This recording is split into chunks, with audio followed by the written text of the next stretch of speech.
damages for every day that they're over their substantial completion date, you're up to about $37,750 right now. You just take right out of the contractor's retainage.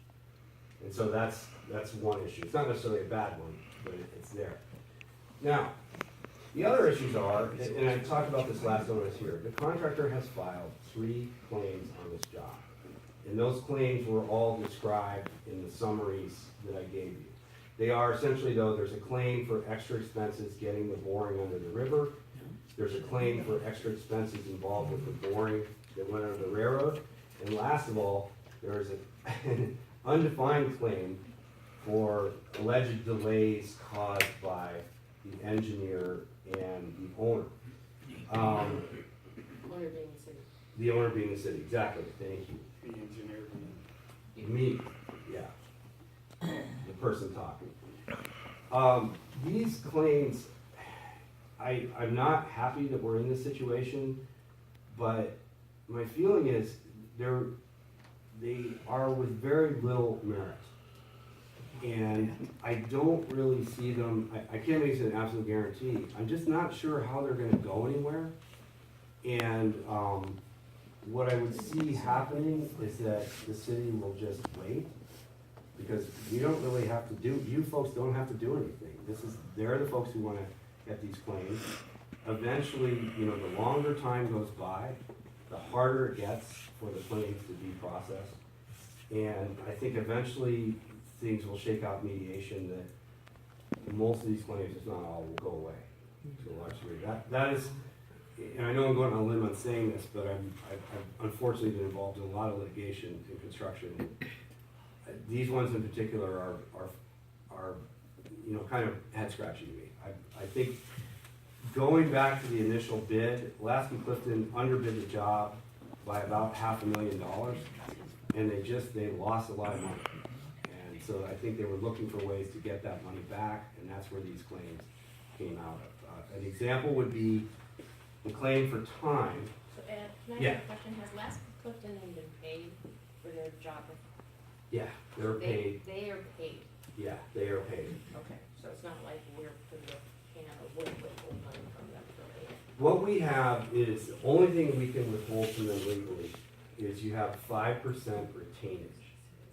So the contract amount is $1 million. You're allowed to withhold $50,000. That's state law, and it's basically used as a lever for any construction project, public project. So did we withhold that 50K? Every bit of it. Thank you. Yeah, every pay request has a 5% hold. And I think right now the city has about, a little over $100,000 in retainage withheld. Okay, just in a brief summary though, for example, the claim for time, costs involved with time delays incurred by the engineer and the city. What Lasky Clifton told us in a meeting was, I said, well, you have defined these claims. They said, well, we don't really know what these delays are. And I think, Robert, you and Rick were sitting right in the meeting. This is a new one on me after 25 years of construction. We don't know what these claims are, but we think it's going to be a $60,000 amount that we want. I was like, okay, all right, well, we'll see where that goes. So anyway, the reason I'm harping on these claims is that, as I said to you guys last month, I don't think anyone knew about this. I mean, this wasn't information that's being withheld by us. If you look at that information that I gave you, you can see the dates on the letters that, bad news is not something in my position you want to keep from people. You gotta get it to the owner immediately. I'm not sure why that knowledge wasn't pushed on to the city council, but now you have it, and I just want to make sure you guys are all. This is a new council. Correct, yeah, exactly. And it was pushed on to the old council in bits and pieces as it came through. Yeah, okay, It wasn't like it was not knowledge.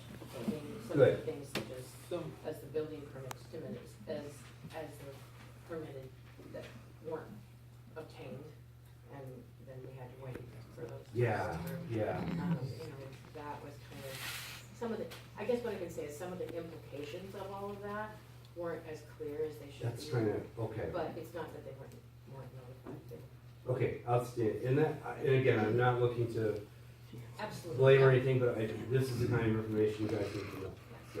One of the Okay. things I'd like to ask, on the Yeah. boring underneath the river, underneath Salmon Creek, did you know all the rocks and all that stuff was put in there in 63? Where were the rocks? Right there where you did the drilling. In Makes sense. 63, when the flood went out, it blew all, the whole river out. Mhm. They brought all them rocks and all that stuff that they drilled through, it was put in there, and Eddie Roberts went in there and filled that river bank back in there. Which side? The whole, right there in the, where the dike is almost, see, the Corps of Engineers did that, Yeah, put it in later, but Eddie is the one that filled all the rocks and filled that back in, so there was foundation, so it didn't go over there in the weld field where you are now. right. It didn't flow into there, he put that in there, so that stuff was underneath there. We dug, well, we did dig a, right on the north side, we dug a 25-foot hole, to look at the soils that were there, and it was all native bank run. There was no imported material, no, nothing, and the boring depth itself was 40 feet down. Right. So I think it was well Where it below. went in, where you guys went on, it would be on the east side, I guess, on that Mhm. side where all the rebar and all the stuff was laying. That, yeah, no, that's from the big, right, Okay, exactly. that, when that was all, Yeah. they pushed a lot of that stuff years ago back in there. And I think That what was- is, All that's that what's was the depth of that? Is that what was on the- the south side of Salmon Creek. Yeah, All of that concrete and stuff was put in there in the flood of '96. that's what I thought, yeah. Yeah, it wasn't in 65, it was '96, and that was all put on the surface, Yep. And in about 2004, I believe, we had somebody come up here and rebuild the levee in 3 locations. Yeah, that was down on the bottom. Yeah, well, no, it was right there where they were at, and all of that concrete was pulled out of the levee and built back into the proper fashion, which was done with crushed rock, class 3000 riprap, the big rocks that you're talking about. But that's just over the top of a pit run foundation. So, That's Yeah, one of it's the all things, in I there. went over there and looked when that was being drilled, and I seen the head laying there with all the chain and stuff wrapped around that. right, but all that rock, or that concrete that you see is just on the surface, and they knew Yeah, that was no, there. that was no, That was, exactly. none of that It was was like ever hidden, and they knew that was there. They should have pulled, somebody should have pulled it. Yeah, no, that was, no, I agree, because it is disconcerting, and you see all that concrete there with rebar, and that's, but the problem, the thing is, it's just on the surface. And, you know, it was there before the boring was done. The bottom line is that, like, in terms of that claim, the claim is that there was somehow a change in conditions from what we showed in our drill logs. I just put all the drill logs for the well field and said, this is what you're gonna encounter out there. And to date, we have not seen any evidence that the driller encountered anything different.